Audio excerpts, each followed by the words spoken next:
Secuil sejarah Kartono, Kakak Kartini. Banyak sudah yang mengenal Kartini, tapi apakah Anda kenal Kartono? Kartono nama lengkapnya Raden Mas Panji Sosro Kartono, lahir tahun 1877. Dia adalah kakak kandung Ra. Kartini. Kartono merupakan pribumi pertama yang keluar di luar Hindia Belanda pada tahun 1898. Karena kecerdasannya beliau menjadi kesayangan para dosennya.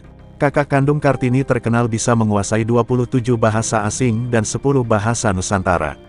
Tak heran dirinya terkenal jenius. Pangeran ganteng ini pintar bergaul, anak orang kaya, terkenal dan merakyat. Banyak perempuan Eropa nyebutnya, The Movie Sos, artinya sos yang ganteng. Orang Eropa dan Amerika menyebut RM.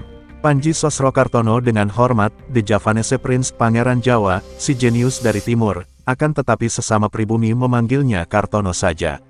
Sepak terjang Pangeran Jawa ini juga luar biasa.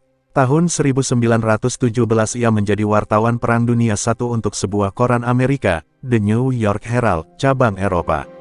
Keahliannya dalam menguasai berbagai bahasa membuatnya sanggup menerjemahkan sebuah artikel bahasa Perancis sejumlah 30 kata ke dalam 4 bahasa, Inggris, Spanyol, Rusia, dan Perancis. Sebagai wartawan perang, Kartono diberi pangkat mayor oleh sekutu tapi menolak membawa senjata. Beliau berkata, "Saya tidak menyerang orang, oleh karena itu saya pun tidak akan diserang. Jadi apa perlunya membawa senjata?"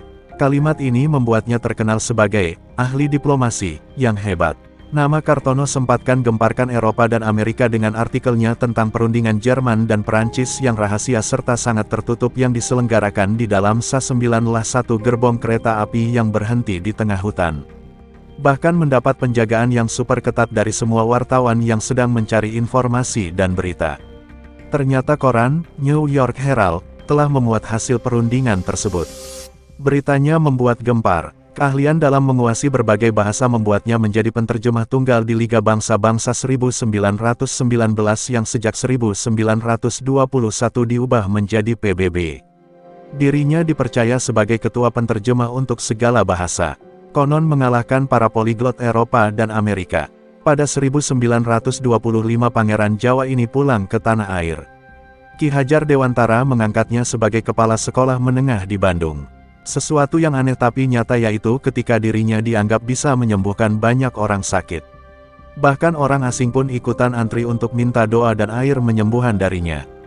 Hal ini dikarenakan kabarnya karena Kartono pernah sembuhkan seorang anak Eropa hanya dengan sentuhan-sentuhan di hadapan para dokter yang sudah angkat tangan untuk berusaha menyembuhkan penyakit si anak tersebut.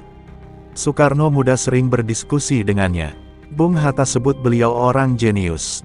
Di rumahnya berkibar bendera merah putih dan anehnya Belanda, Jepang dan sekutu seolah tak peduli. Pada tanggal 8 Februari tahun 1952 Kartono wafat di usianya ke-74 tahun di Bandung dan dikebumikan di makam Sidomukti, Desa Kaliputu, Kudus, Jawa Tengah di samping makam kedua orang tuanya Nyai Ngasirah dan RMA Sosroningrat.